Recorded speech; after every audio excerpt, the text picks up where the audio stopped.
The evening started like any other busy night at the hotel. The chandeliers were glowing softly, the tables were neatly decorated, and the sound of quiet conversations filled the hall. Guests in expensive clothes moved around with confidence, laughing, chatting, and enjoying the event. Everything looked perfect from the outside, but one person in the room was quietly struggling to keep up with the pressure of the night. She was a young waitress, working her usual shift. She didn't speak much, but she was kind to everyone she served. She had learned to move silently between tables, carrying trays with steady hands. Even when her feet ached or her back felt tight, she kept a gentle smile on her face because she knew people came to this place expecting comfort and elegance, not stress or mistakes. Every time she passed by the grand piano in the corner, she slowed down just a little. It wasn't noticeable to anyone else, but to her, that piano meant something special. She had loved playing when she was younger. She had practiced for hours every day, dreaming of performing someday. But life changed, and responsibilities took over. She had to put her passion aside and work to help her family.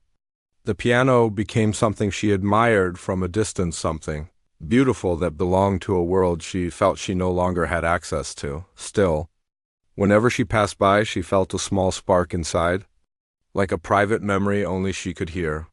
Sometimes she even imagined sitting on that bench, letting her fingers glide over the keys the way they used to. But she always pushed the thought away. She was here to work, not to dream. The event seemed to be going smoothly until a group of wealthy guests walked in, announcing themselves without saying a word. Their voices were loud, their laughter even louder, and their confidence filled the room instantly. Leading them was a well-known millionaire famous for his money, his parties, and his habit of making jokes at other people's expense. He walked like he owned the entire place, greeting people as if he was doing them a favor. When he entered, the atmosphere changed a little.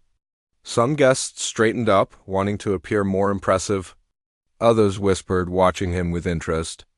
Meanwhile, the waitress continued doing her job, staying calm and polite.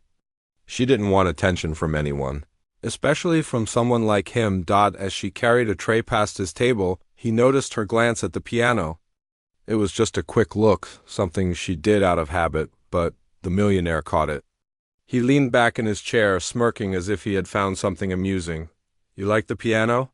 he asked loudly, enough for several nearby guests to hear. The waitress froze for a second, not expecting the attention. She nodded politely and said, "It's a beautiful instrument, sir." His smirk widened. "Beautiful, yes.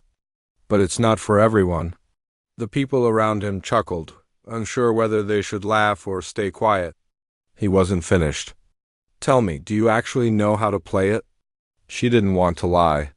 She simply answered, "I used to learn when I was younger." "Oh?" he said, raising an eyebrow.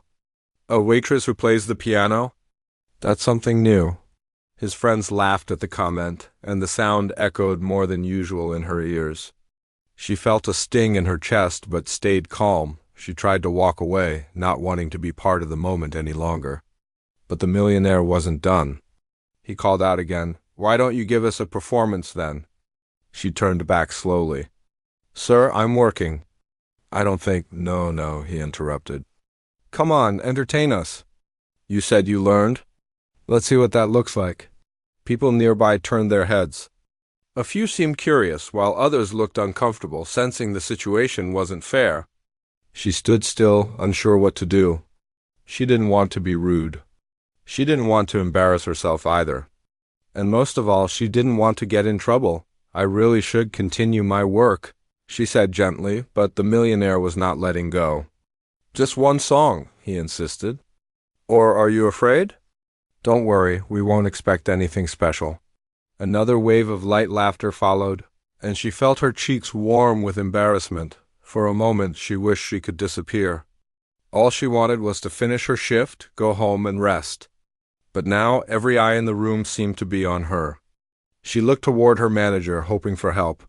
Her manager watched her for a moment, then gave a small nod that meant it was okay for her to go ahead. It wasn't a command, it was more like reassurance. If she chose to play, it wouldn't cause any trouble. She took a slow breath. Her hands felt sweaty and her heartbeat was loud inside her chest. She didn't want to be the center of attention. She didn't want people judging her. But something inside her whispered that she had nothing to lose. She wasn't a child anymore, hiding her talent or letting fear win. With one more breath, she stepped toward the piano. The path felt longer than usual. People watched silently, some with interest, others with judgment. The millionaire leaned back, crossing his arms with a playful, mocking smile as if he already knew how this would end. She reached the piano and placed the tray on a nearby table. Her fingers trembled when she lifted the lid. The keys looked brighter than she remembered. She touched them lightly, almost afraid they would burn her. She sat down slowly. Adjusting the bench the way she used to, the room had gone completely quiet, for the first time in a long time. She allowed herself to feel the piano's presence not as an outsider, but as someone who once belonged to this world. The weight of old memories filled her mind, hours of practice, dreams of performing, applause she imagined but never heard.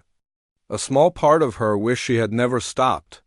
Another part was grateful to have the chance, even a small one, to touch the instrument again. Behind her, she could feel the millionaire's eyes on her. He cleared his throat loudly, impatiently. "Any day now," he muttered, loud enough for people to hear. She closed her eyes and placed her fingers on the keys. She felt the familiar coldness under her skin. She forced her breathing to slow down. For a moment, the noise of the room disappeared. It was only her and the piano, just like before. She wasn't thinking about impressing anyone. She wasn't playing for the millionaire or the guests. She was playing for the girl she used to be, the one who believed music could change her life. When she pressed the first key, the soft note filled the entire hall. It wasn't loud or dramatic.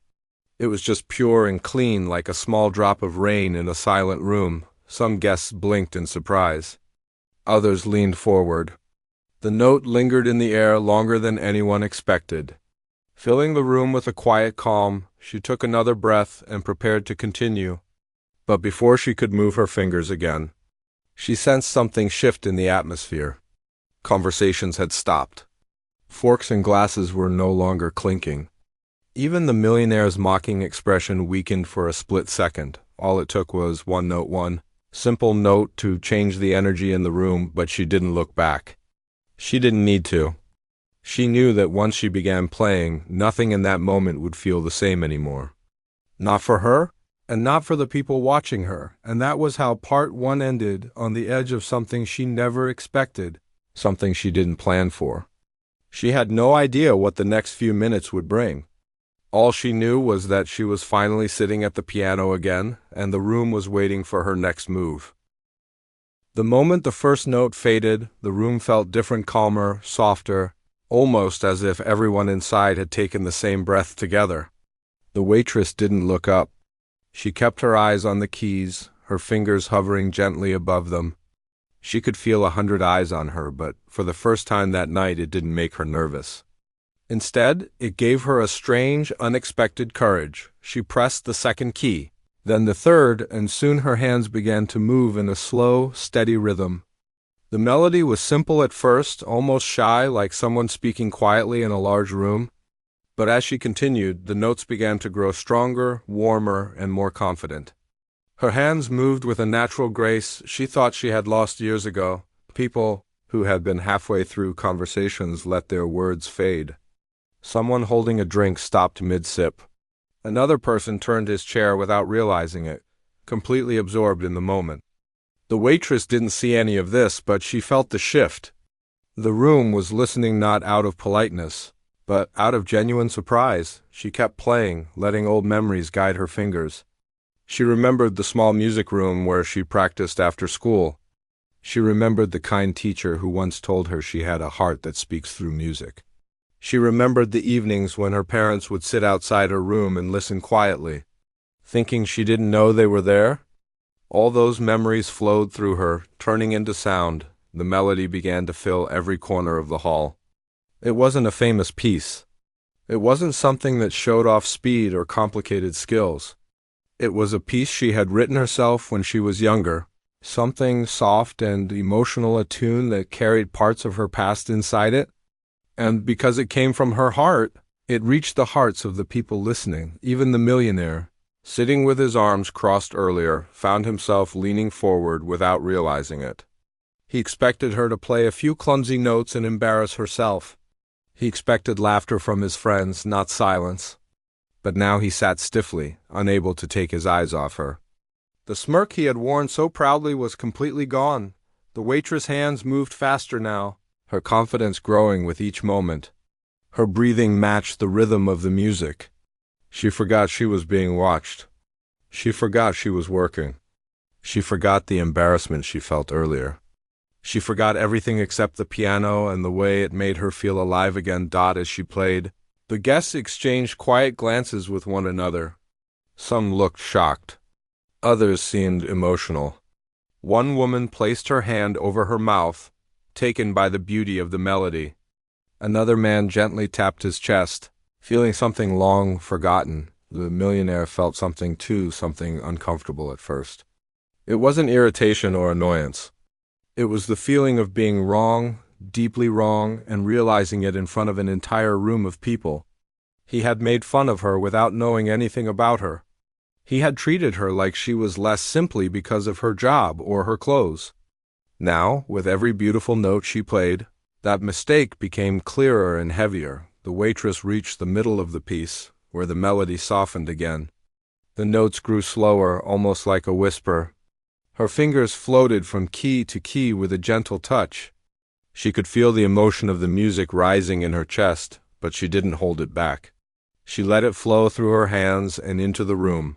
Some guests even closed their eyes, letting the music paint pictures in their minds, pictures of quiet mornings, peaceful memories, or moments with loved ones. The music had a way of touching each person differently, yet connecting everyone in the same silence. The millionaire glanced around and realized that the entire room was focused on her. His friends, who had laughed earlier, were now sitting quietly, speechless. No one was smirking anymore.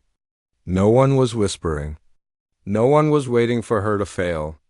They were all waiting for her to continue. The waitress didn't notice the crowd's expressions, but she could feel the energy shifting.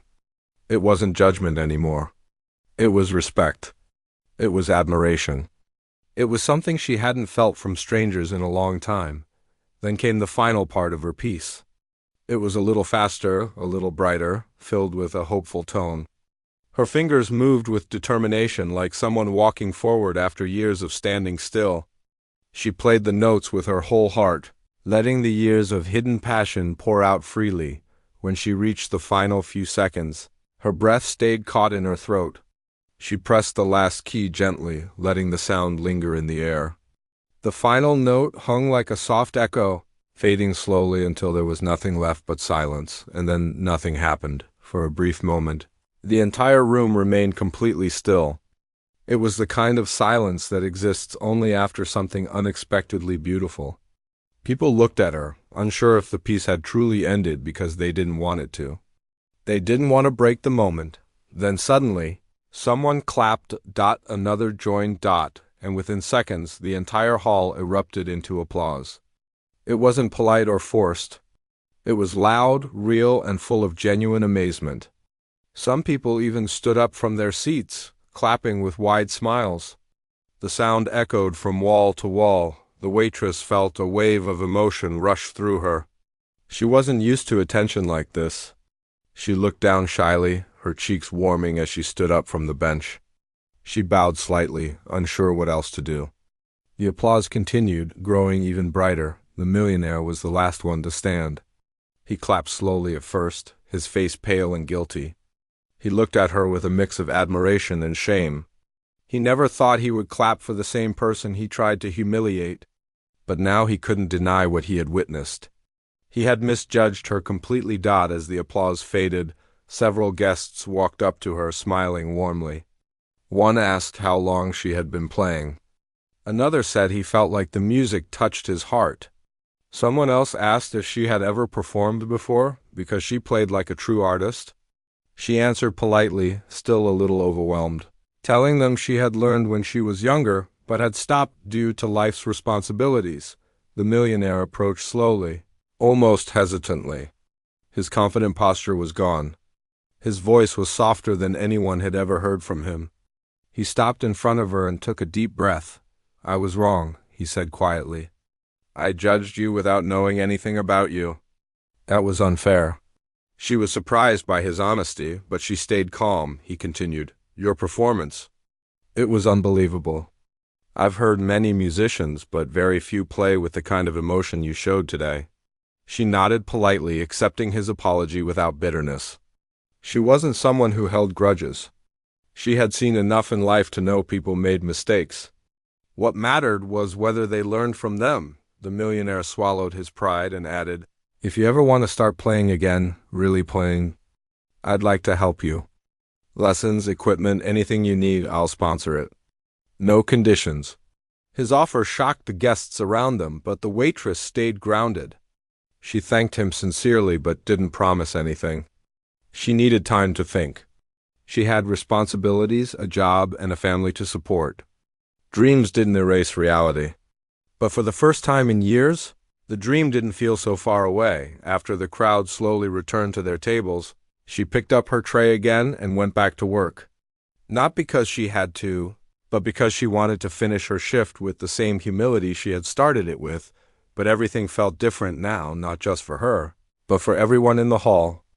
People looked at her with new respect. They smiled at her genuinely. They whispered about her talent, not her job. And the millionaire sat quietly, replaying her performance in his mind. Knowing it had changed something inside him, the waitress didn't think of herself as special. But that night she reminded an entire room full of people, even the ones who had looked down on her, that talent, dignity, and strength don't depend on money or status. They come from the heart. And as she walked past the piano one last time before leaving the hall, she gently brushed her fingers over the keys. It felt like the beginning of something she wasn't ready to name yet, but she knew one thing for sure: she would never ignore that spark inside her again.